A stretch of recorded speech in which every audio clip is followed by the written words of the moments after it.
Hey everybody, I'm Scott. It's fundraising time again at antiwar.com.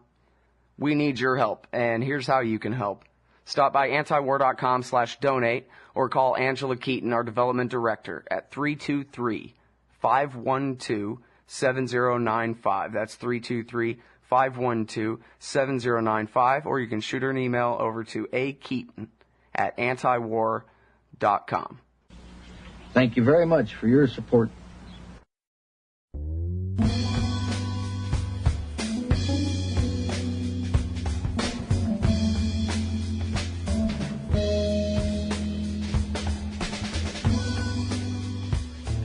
All right, everybody, welcome back to the show. Thanks for listening. I appreciate it. That's very nice of you. It's Anti-War Radio. I'm Scott Horton. Our next guest on the show is Jon Basil Utley. He's associate publisher of the American Conservative magazine. He is the founder of Americans Against World Empire at againstbombing.org and is a former South American correspondent for Knight Ridder newspapers. Welcome back to the show. Jon, how are you? Well, thank you, Scott. Fine. Glad to be back.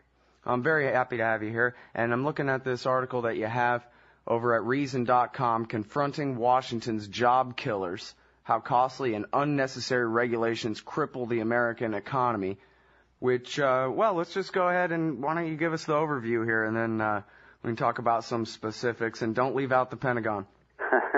Well, that article isn't really about military waste or budget, although we had 9 points, one of which was the foreign wars. I had links there that there's a link there about how many bullets are fired for each guerrilla that we kill. There's a Washington Post article. It was 250,000, 250,000 bullets. That's probably including training and, they shoot in every direction for every guerrilla that we've killed. And it's $45 to land a gallon of gasoline or diesel fuel in Afghanistan, and getting it up to the front lines, I've seen figures of $400 a gallon. All of this money doesn't help us. And I point out in the article, look at China. The last 10 years, and what they're doing now is building high-speed rail between every major city. They're building a whole highway network, I understand will be larger than ours, super highways. And what are we doing? Our infrastructure is going to pieces. And the point about war, and coming back to the military-industrial complex, first, I have a page, if you search on Google or Yahoo, Military-Industrial Congress Complex, or just Military-Industrial Complex for number 2 in Google search. It's always on page 1. And the point is that it's very profitable for many, many people. And when I use one example. If you build a bridge to nowhere, remember in Alaska, the whole media, everybody jumps on them and they look what they're wasting money like that. If you build a missile to nowhere, namely, nobody knows if these things really work, apparently not as well. But even if they do, building extra missiles and all that, no one questions it because you're defending America. And so it's a very easy source of corruption and paybacks, and that's what happens in the American Congress. The F-22 was made in 44 states with factories in key congressional districts. And then they're voters, of course, but also that's easy campaign contributions. Nobody cares what these things cost, and so the money goes out, and then these defense contractors give campaign contribution back to Congress. It's the easiest money and always unquestioned. Mm-hmm. And let me add also, this is not just a leftist. The first man who brought up the question, there was 15,000 earmarks in the defense budget in 2006, I think it was, in the Bush times, was Arno de Borschgrove of UPI and the Washington Times, a leading conservative. He brought it up, so it's a question. It's not a left and right issue, I think. Well, one of the more insidious ways that they pay for the wars, that we end up paying for the wars, is the creation of the bubbles. Because, of course, when George Bush took office, he was inheriting the Clinton recession, or the Greenspan recession, from the collapse of the dot-com bubble and all the malinvestment of the bubble there in the 1990s.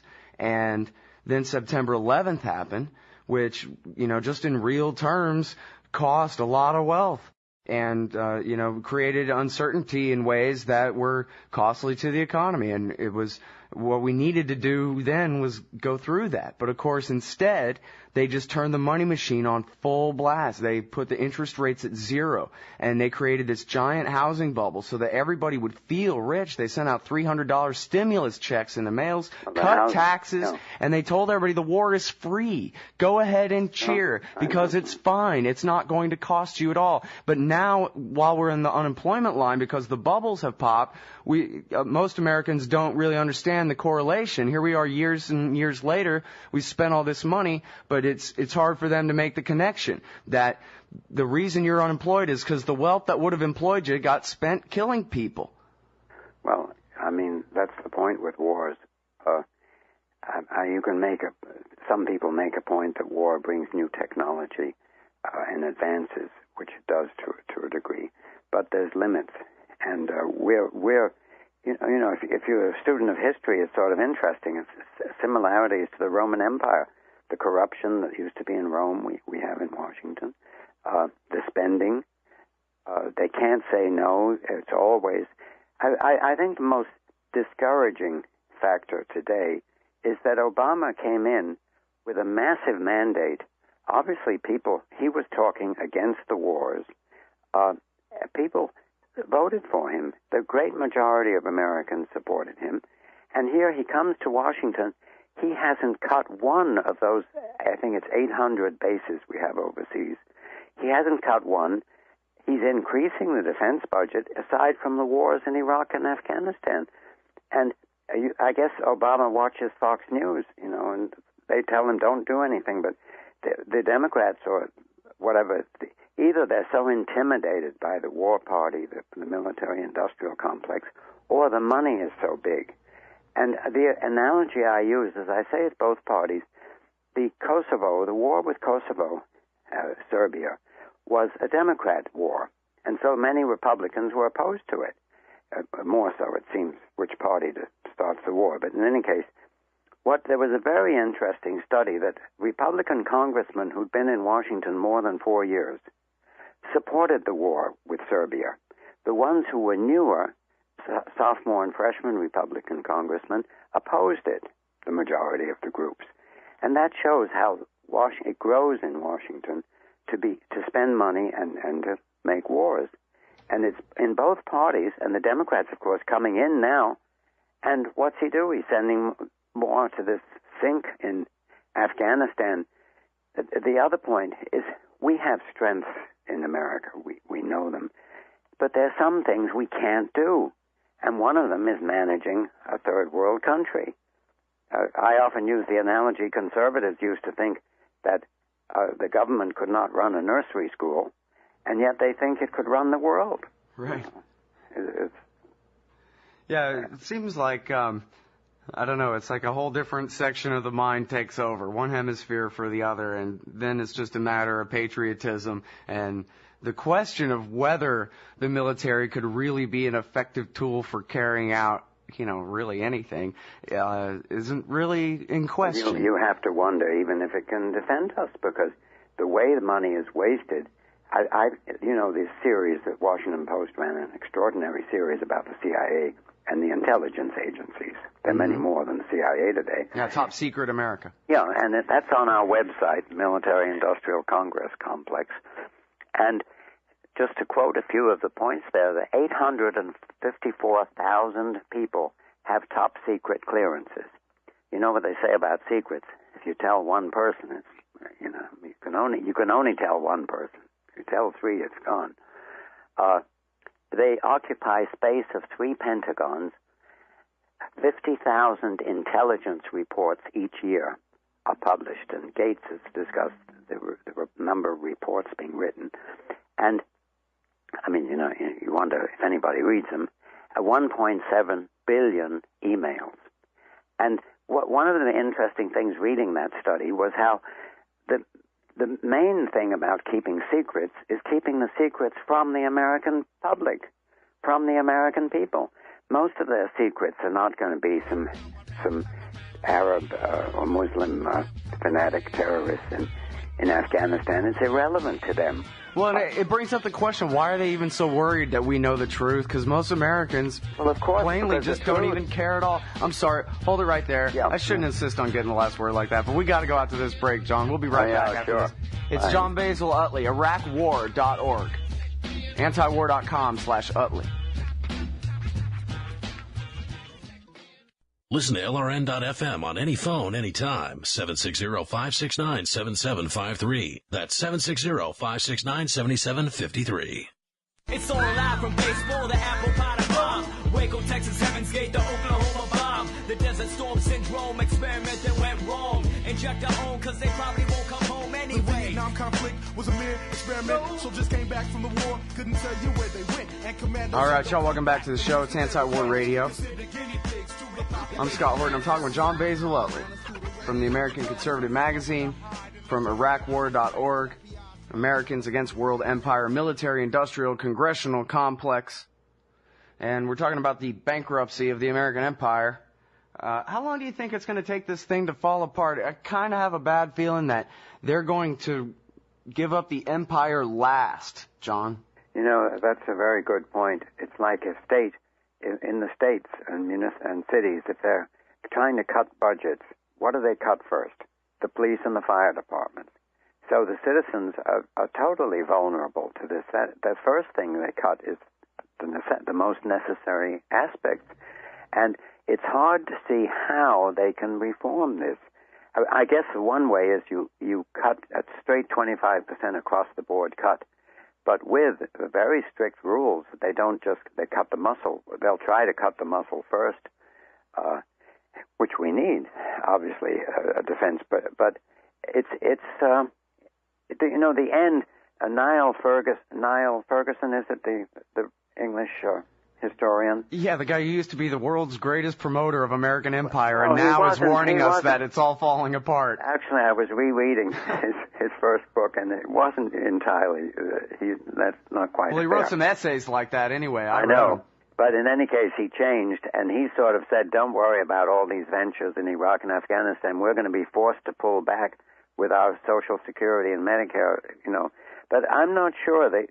One don't underestimate the ability of the government to keep going. One of the big things that's probably coming is a VAT tax. And the VAT is hidden. It's the way, one of the points in America is that most people don't pay much income tax. It's the wealthy, etc., high income. The VAT hides the tax. The governments find it ideal because the VAT tax is hidden. It's a tax on turnover. And so it's a way of putting it on to everybody. Take where you are out west. Half the land in America is owned by the government. Half the land west of the Rockies, isn't it, is owned by, or in the Rockies, is owned by the U.S. government. Right, absolutely. They could sell off some of that. So don't underestimate. This can keep going a lot longer than we might think. Well, I saw a thing just last week. Glenn Greenwald actually had a piece called "This Is What Imperial Collapse Looks Like" or something like that. And he was talking about in some places, I think particularly Hawaii, but other places, they're cutting off the lights. They're now, rather than repairing the asphalt road, they're digging up the asphalt and replacing it with just gravel. I mean, this is what Charles Goyette said on the show a year ago or something, where he said, you're up in a plane and you see where the American road meets the Mexican road at the border and where it's paved on this side and dirt on that side. Yeah. Well, welcome to the United States and Mexico, y'all, because this is how it's going to be for a while now. The analogy. Where Americans give up their paved roads, John. Well, it's not. It takes a while. It's not quite. But the big analogy is China, where they're building fantastic superhighways, and our roads and bridges. But in any case, we do have we have democracy. You can vote out these people. One theory is to vote out almost all the congressmen, except Ron Paul, maybe. Yeah, that's what I'm saying. But it's impossible to do, of course, because of the gerrymandering and the TV. And so we're done for. It's already like that. And it's not, America has tremendous strengths as well, but the Republicans are pretty hopeless. And you see now they're running off on the immigration of babies being born here of non-residents. And now the mosque in New York, and the real issues. For example, in these intelligence reports from the Washington Post about the CIA, I go to a lot of meetings in Washington of conservatives. I have not. I might add, I'm the only one over the years that talks about waste and cutting the defense budget. And another aside to that is, very few have been in the military. Certainly on the left, the neoconservatives, but also on the right. When sometimes people make a mistake of asking raise your hand if you've been in the service, it's embarrassing how few have been. And this is both sides. The Washington establishment is its own world, and they're constantly moving between the Congress, perhaps a university, a think tank, etc., working, or media, and it's another world, and it doesn't really respond to the rest of to the needs of the country. You see that? Yeah. Well, I appreciate how you point out that America does have a lot of strengths, and I guess this is ultimately ridiculous, but I could imagine a situation pretty easily where, for example, Ron Paul was the president, and he just said, look, we have nothing to fear but fear itself. Everything's going to be fine. We need to have our terrible recession and let the prices fall where they may. And then all we need to do is just legalize freedom and get our Navy away from the coast of Chile, which, after all, is not an enemy of ours. We have no right to occupy those islands or any of the other 800-something bases in the world. All we got to do is just start acting constitutional, which, at this point is like 90% of the way to anarcho-capitalism, it seems like to me. If we just go by the rule of law that we pretend is the law anyway. But we'd be fine, John. Well, I don't think we have to go through a vast recession to reach that. But certainly just paying some of our debts or living within our means, just that. Actually, if we didn't have the deficits, we would eventually grow ourselves enough to pay the debt. It doesn't have to be that.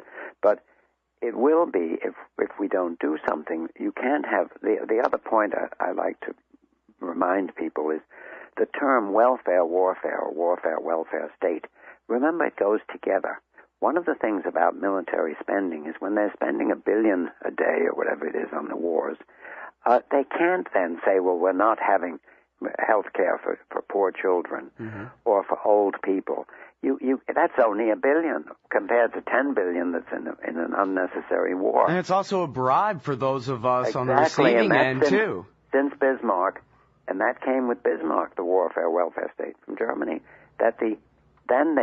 by giving welfare, they got support for the warfare. And so they go together. And the point is, you can't cut one without the other. The Democrats just want to cut, or some, well, very few, hardly any Democrats want to cut military spending either, for that matter.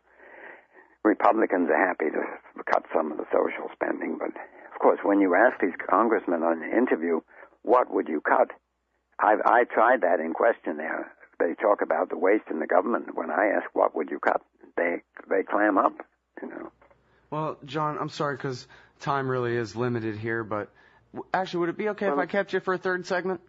Yeah, let me just quickly say the Military-Industrial Congress Complex, we've been number one high up on Google for years, 5, 6, 7 years, and there's lots of links there that people would find very interesting. Yeah, absolutely. The exact address is iraqwar.org/MI complex. Or search Google for Military-Industrial Complex. Right. Okay, so you can say another segment, you said? Oh, yeah, okay. Sure. Okay, wonderful. Thanks, John. Hang on the line. Everybody, it's Jon Basil Utley.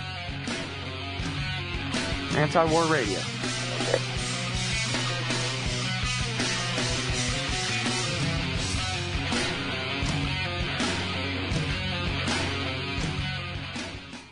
You can interact with other LRN listeners in our message board at forum.lrn.fm. That's forum.lrn.fm.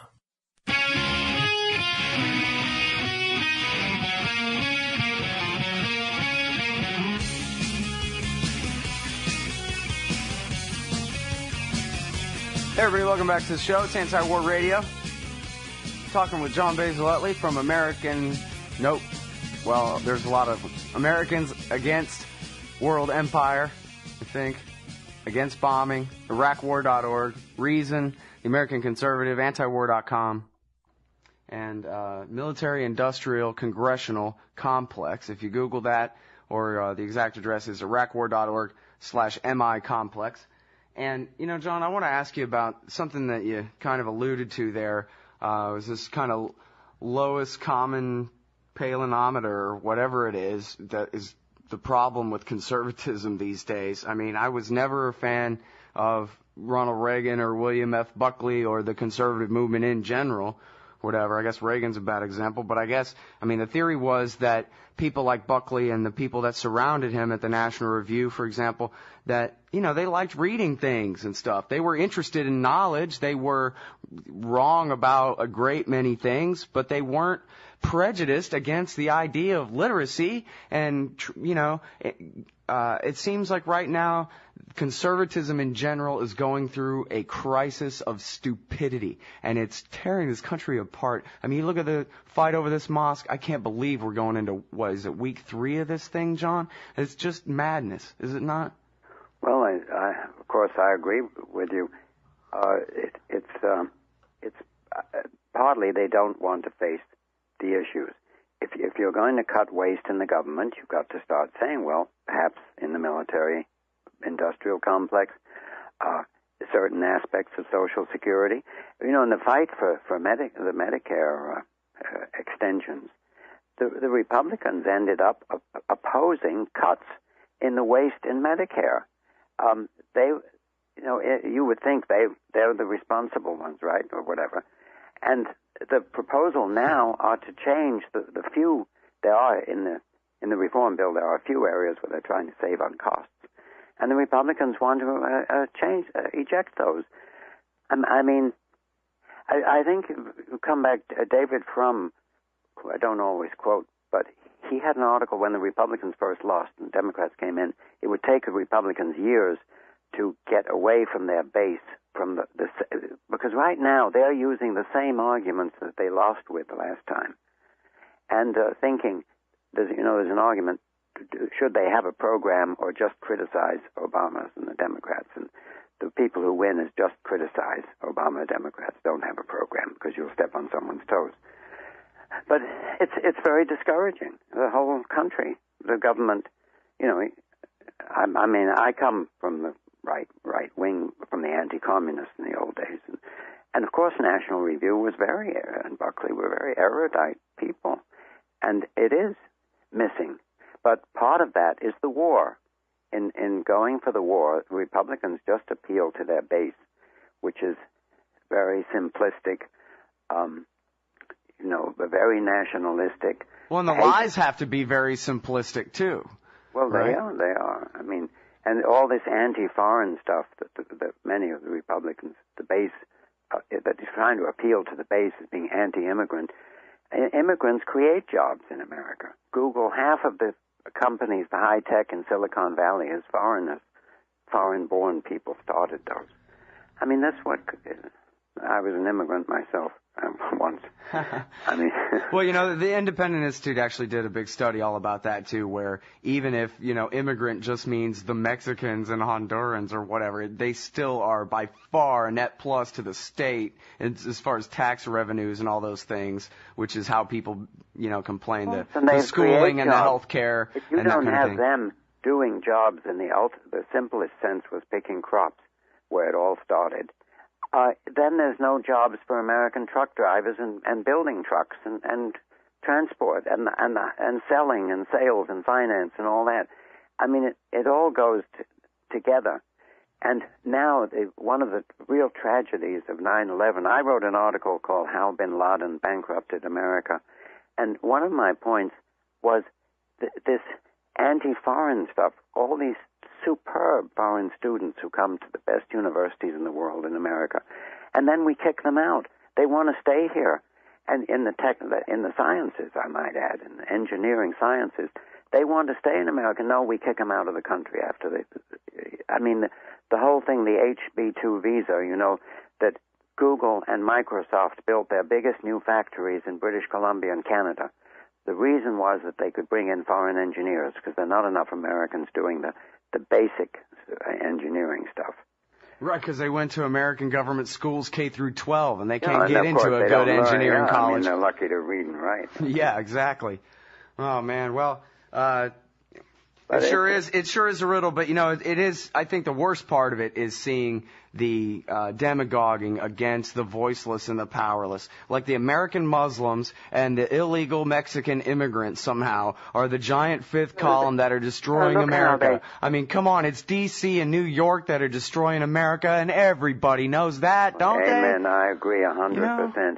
And they talk about the, illegal immigrants getting free medical care. Well, usually if they go, it's because they've been beaten up and robbed or something. They don't go unless they really are desperate. But when they go to an emergency room in a hospital, the doctors, the hospital, the nurses, they're all being paid with government money partly, with tremendous waste in the healthcare process. The illegal immigrant isn't getting this money. The money's going into the system of, et cetera. I mean, and it's really kicking these poor people who worked often 2 or 3 jobs and they send money back to their families, and they're decent. There are some gangs and gangsters in there, but it's a small fraction. Most of them are decent, hard-working people. Yeah, of course. In fact, on that point, I read something funny by Nick Gillespie from Reason, where you write, and he talked about how his grandfather came to America from Italy, and he spent his life with a shovel in his hands digging basements so that his family could, survive and thrive in America, and that he never really did learn English, and Gillespie said he resented that because he never got a chance to tell his grandfather how un-American he was for not coming in here and making speaking English his first priority, when in fact, of course, it's the most beautiful story of a hopeless person who left the old world to come to America, be free, and it wasn't easy, but he did it, and his heirs, lived better than he did, and it was exactly what he wanted and was working for, and it's supposed to be what we all, I think it's where we all come from in the first place here. It's not like we're all a bunch of Indians, you know what I mean? Of course. We're all the children of immigrants.